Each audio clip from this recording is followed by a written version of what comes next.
Bom dia, boa tarde, boa noite, pessoal. Espero que vocês estejam bem. Nessa aula, vamos continuar a falar sobre os movimentos em duas dimensões. Só que agora vamos falar especificamente sobre o movimento de projéteis. Então, pessoal, de forma geral, projéteis são objetos que se movem quando lançados a partir da superfície terrestre e que, portanto, estão sob a ação da gravidade.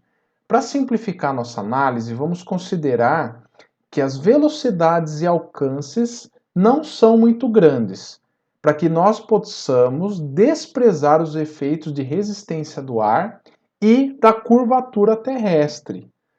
Com velocidades muito grandes ou suficientemente grandes, a curvatura da Terra faz com que o alcance do projétil seja cada vez maior. Além disso, a resistência do ar, a força de arrasto que o ar exerce sobre o projétil, faz com que a trajetória desse projétil ela mude, ela se altere. Então, por isso, nós vamos considerar velocidades não tão grandes, tá? E só para vocês terem uma ideia, com o aumento dessa velocidade, isso pode chegar ao ponto de colocarmos esse projétil em órbita da Terra. Tudo bem que para isso a gente precisa de velocidades da ordem de 7 a 8 quilômetros por segundo. Mas aí a gente já sai do escopo dessa aula, tá? Então, por esse motivo, as velocidades e alcances não serão muito grandes, tá? Essa é a nossa aproximação aqui. O movimento de projéteis é um problema bastante antigo, tá? E que só foi melhor compreendido e descrito por Galileu Galilei, esse cara que está aí. Uma das coisas que ele percebeu por meio dos seus experimentos é que o movimento em duas ou mais direções pode ser estudado separadamente. Isso é, o movimento em cada direção ele acontece de forma simultânea, porém eles são independentes entre si. Tá? Isso é fantástico, né? Isso deu origem ao princípio da independência dos movimentos simultâneos. Ou seja, novamente, um movimento que ocorre em duas ou mais direções e que ocorrem ao mesmo tempo pode ter cada um deles analisado de forma independente. Tá? Então, da mesma forma, nós podemos entender que o movimento de um projétil é a combinação de um movimento que ocorre na horizontal e um movimento que ocorre na vertical. E, novamente, se nós consideramos que os efeitos do ar são desprezíveis, o que é factível para baixas velocidades, o movimento na horizontal ocorre com velocidade constante. Já o movimento na vertical sofre ação da gravidade, né? E por isso ele vai possuir uma aceleração constante. Veja nessa outra animação aqui que na horizontal o projétil percorre distâncias iguais em intervalos de tempo iguais.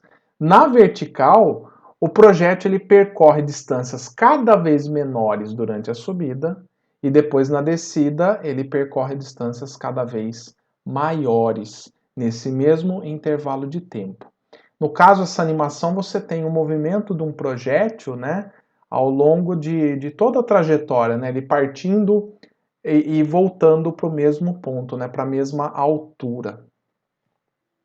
Então, para iniciar a nossa análise do movimento de projétil, vamos considerar um canhão que atira uma bala com velocidade V0, que faz um ângulo θ0 com a horizontal. Essa bola é lançada a partir de uma determinada posição, que é sempre medida com relação ao referencial adotado, ou ao eixo cartesiano. O vetor posição inicial, aqui que eu vou chamar de R0, é definido em termos das suas componentes, sendo x0 na horizontal e y0 na vertical. Então, nós podemos escrever que a posição inicial do projétil, né, é o vetor R0 e escrevê-lo em termos dessas componentes, x0 em i, y0 em j.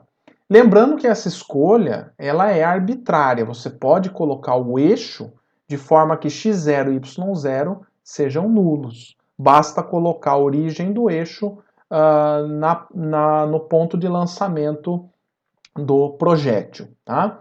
Agora, para estudar o movimento desse projétil, vamos usar o princípio da independência dos movimentos de Galileu.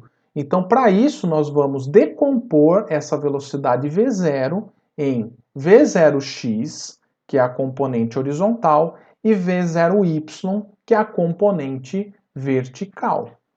v0y, antes da gente ver como é que calcula, nós podemos então escrever essa velocidade em termos dessas componentes, né, como v0x na direção y e v0y na direção j. Tá? Lembrando que a velocidade na horizontal é constante e na vertical a velocidade varia com a ação da gravidade vertical. Tá? E como que nós calculamos v0x e v0y? Né? Basta utilizarmos as relações trigonométricas. Então, quando eu faço seno de θ0, eu consigo fazer, então, seno de θ0 é v0y sobre v0, isola-se o v0y, tá? E aí nós descobrimos que v0y é v0 seno de θ0. Se nós fizermos cosseno, a gente descobre a relação para o v0x, que é o v0 cosseno de θ0, ok?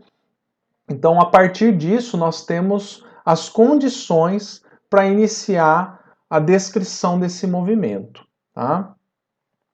Então, quais são as equações desse movimento? Então, a gente vai tratar o movimento em cada direção.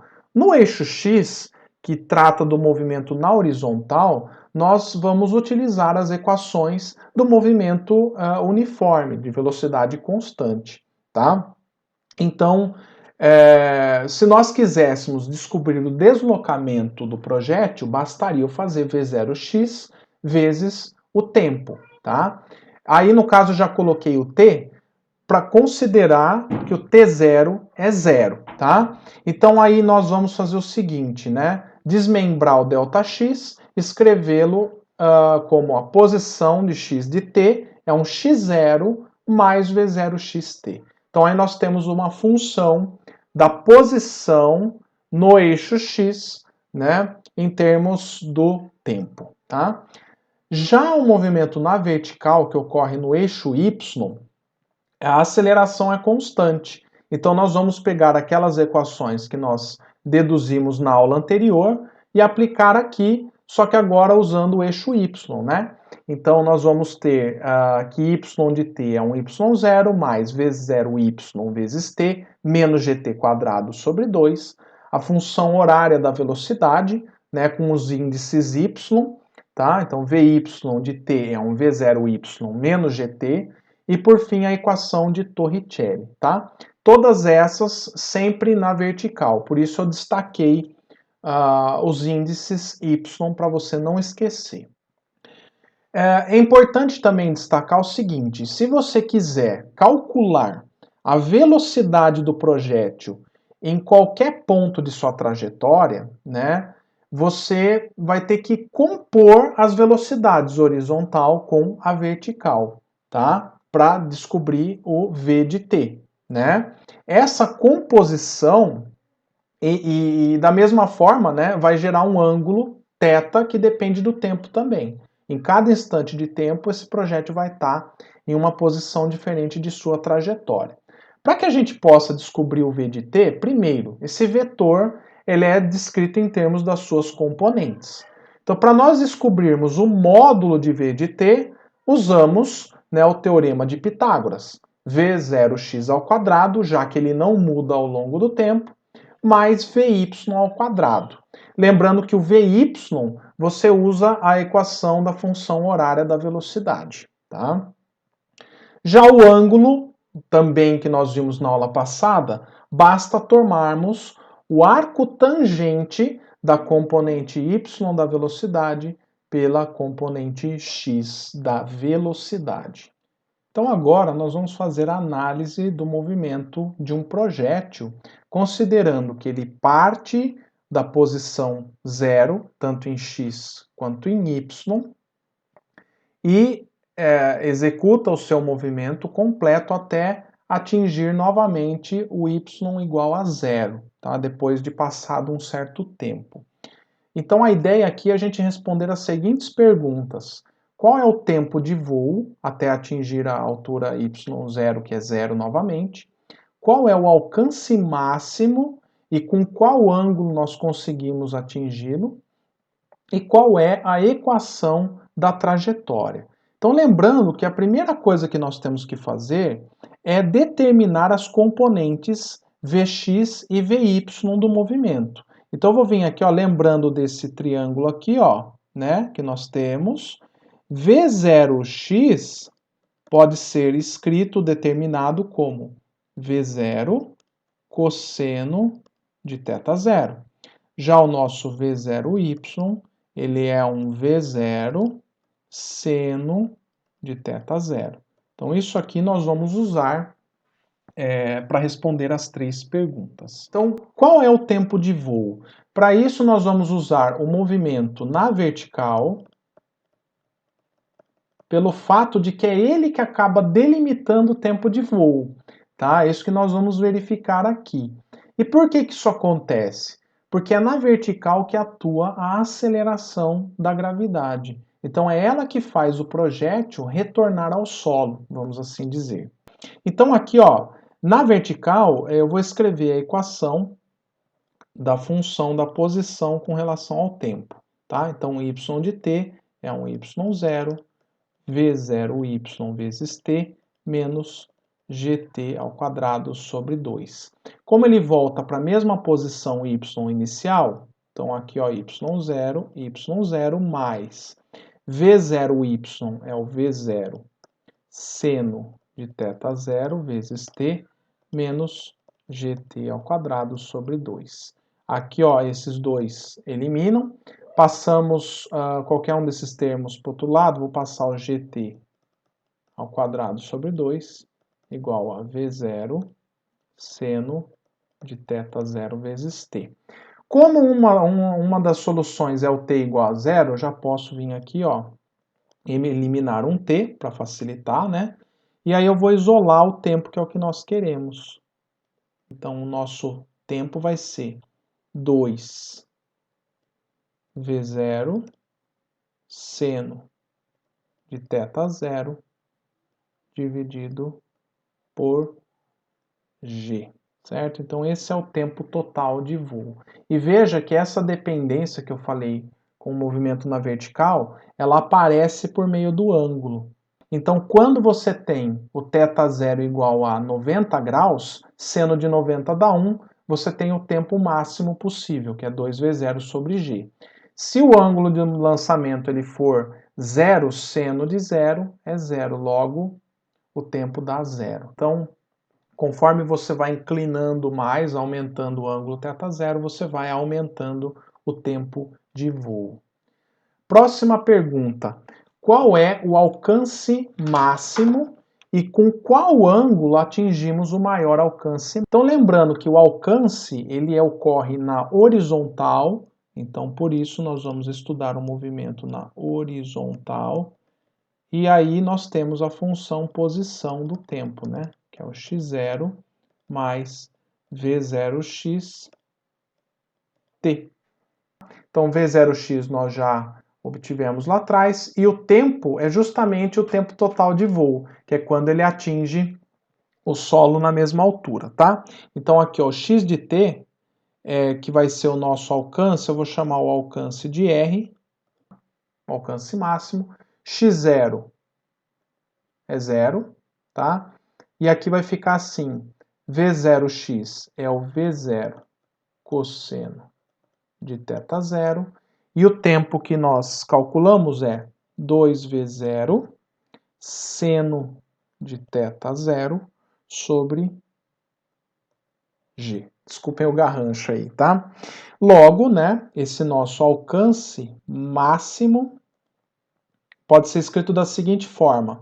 V0 vezes V0, um V0 ao quadrado, dividido por G.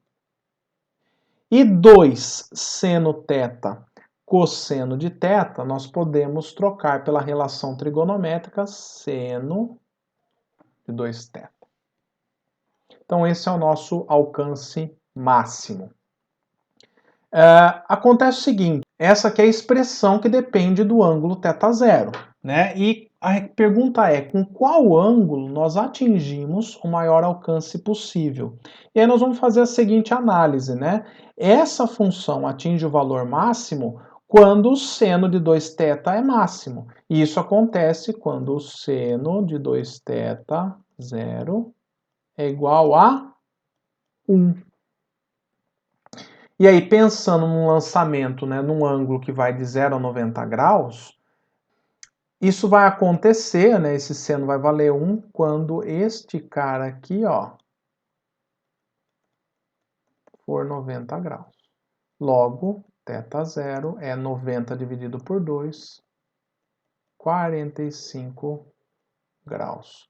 Então, veja só, desprezando a resistência do ar e considerando um movimento próximo à superfície da Terra, o ângulo máximo, o ângulo que nos permite atingir o maior alcance possível é 45 graus. Se você considerar a resistência do ar, esse ângulo não vai ser mais 45 graus, tá? Ele vai mudar um pouquinho desse valor, pode ser para menos ou para mais. Tudo vai depender das condições de vento e da dependência dessa força de arrasto com a velocidade. Porém, ele deixa de ser 45 graus, tá? Item 3, qual é a equação da trajetória? Então, aí o que nós queremos saber é o seguinte, qual é a relação do y com x, com a posição x, né? A relação entre essas duas variáveis. E para isso, o que nós vamos fazer é o seguinte, nós temos duas funções, né, de posição, uma para o y, outra para o x. Para o y, nós sabemos que ela é dada por y0, v0yt, menos gt ao quadrado sobre 2. Já na horizontal, né, x de t, x0 mais v0x t. Aqui, para facilitar, né, então nós consideramos esse cara 0. E para colocar um em termos do outro, se a gente conseguir pegar o tempo daqui e jogar aqui, o problema está resolvido, né? Então eu vou isolar o t em termos da posição. Isso aqui vai dar, então, x sobre v0x, que é um v0 cosseno de θ0. Beleza? Vou chamar aqui essa equação de 1, essa aqui de 2. Substituindo 2 em 1, nós temos y igual V0y é um V0 seno de θ0 vezes o t, que é x sobre V0 cosseno de θ0, menos g dividido por 2, t ao quadrado. Isso aqui vai dar x ao quadrado sobre V0 cosseno de θ0, isso aqui tudo ao quadrado. Vamos simplificar aqui, ó, V0 com V0 cortou, seno de θ0 sobre cosseno de θ0, isso é tangente. Então, nosso y já está em função de x, tá vendo? Vai ser tangente de θ0 vezes x, menos, aqui não dá para simplificar nada, né? Então vai ficar gx ao quadrado sobre 2v0 cosseno de θ0 ao quadrado. Então veja que essa aqui é a nossa equação da trajetória. E veja o seguinte, olha que interessante.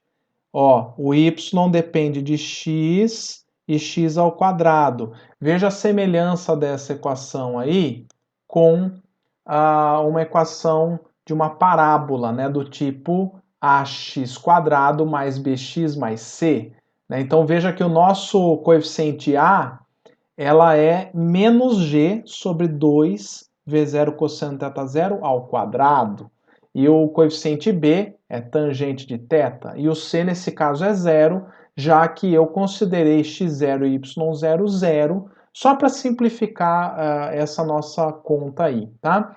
Então é por isso que o movimento de um projétil ele é uma parábola. Claro que, de novo, desprezando a resistência do ar, tá bom? Então, tá aí, gente, agora vamos fazer os exemplos dessa aula.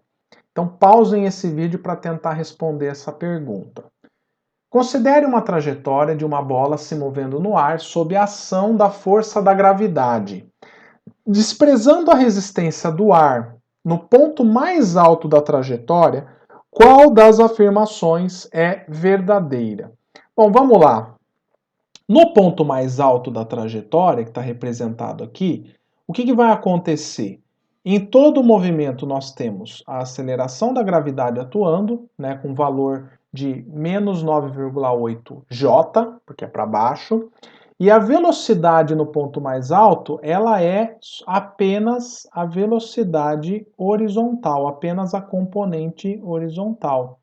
Pois no ponto mais alto, a componente vertical se anula nesse instante. Então é só procurar a alternativa que responde isso, né? Que é justamente a velocidade é mínima e diferente de zero. Certo? Exemplo 2. Pausa de novo para responder. Uma pessoa joga simultaneamente dois objetos no ar com diferentes ângulos de lançamento. Sendo suas trajetórias parabólicas descritas por A e B na figura abaixo. Qual das afirmações abaixo melhor descreve o movimento dos objetos? Então aqui cada uma das alternativas vai falar sobre a questão do tempo de queda, né? Quem que cai primeiro no solo. E aqui eu já adianto para vocês, né, que quem vai cair primeiro é o projétil B. Por quê? Como nós discutimos em aula, quem define o tempo de voo acaba sendo o movimento na vertical. Quanto maior o ângulo de lançamento, mais alto esse projétil vai atingir e mais tempo ele vai ficar no ar. Logo, né, a alternativa que responde que o projétil A cai depois do projétil B é a alternativa B. Então vamos ao exemplo 3, exercício 28 do Halliday, capítulo 4. Na figura, uma pedra é lançada para o alto de um rochedo de altura Hzinho, com uma velocidade inicial de 42 metros por segundo e o ângulo θ0 de 60 graus com a horizontal. A pedra cai em um ponto A 5,5 segundos após o lançamento. Determine a altura h do rochedo, a velocidade da pedra imediatamente antes do impacto em A e a altura máxima Hzão alcançada acima do solo. Bom, então em primeiro lugar é marcado aqui o eixo de coordenadas, né, no ponto de lançamento, assim x0 e y0 é zero. Como é que a gente vai calcular a altura do rochedo? O caminho mais simples é a gente estudar o movimento na vertical e aplicarmos a função horária da posição. Então, y de t é um y0 mais v0yt menos gt ao quadrado sobre 2. y0 é zero, né? Então aqui o y de t vai ser a altura h. V0y, pela decomposição, é o V0 seno de θ0 vezes t menos gt ao quadrado sobre 2. Então, substituindo os valores, né? V0 é 42, seno de 60 graus, vezes o tempo, que é 5 5,5 menos 9,81 vezes o tempo, que é 5,5 ao quadrado, sobre 2. Então, se você fizer esta continha aqui, essa altura H vai ser de 51,8 metros, já arredondado para 3 algarismos significativos. No item B, ele pede para calcular o vetor velocidade da pedra ao atingir o rochedo. Então, para isso, a gente vai determinar as componentes do vetor e calcular o seu módulo e orientação. Na horizontal, a velocidade da pedra ela não se altera. Então, a componente horizontal da velocidade v0x de lançamento é igual à velocidade vx em qualquer ponto da trajetória. E ela é calculada por v0 cosseno de 60 graus. Então, o nosso vx vai ser 42 vezes cosseno de 60. Então, o nosso vx é 21 metros por segundo. O VY, ele é dependente do tempo. Ele é determinado pela função horária, né, da velocidade, que é o V0y menos g vezes t, já que a gravidade atua verticalmente para baixo. Então, o nosso VY de t vai ser V0 seno de 60 graus menos g vezes t. Substituindo os valores, né, onde esse tempo aqui vai ser o tempo de 5,5 segundos, 42 vezes seno de 60, que é raiz de 3 sobre 2, menos 9,81 vezes 5,5. Então, o VY vai ser de menos 17,6 metros por segundo, com 2 algarismos significativos. Então, o nosso vetor velocidade será 21 i menos 17,6 j metros por segundo. Para a gente calcular o módulo, basta fazer teorema de Pitágoras, então raiz de 21 ao quadrado mais 17,6 ao quadrado. Então, o módulo calculando aqui vai dar 27,4 metros por segundo.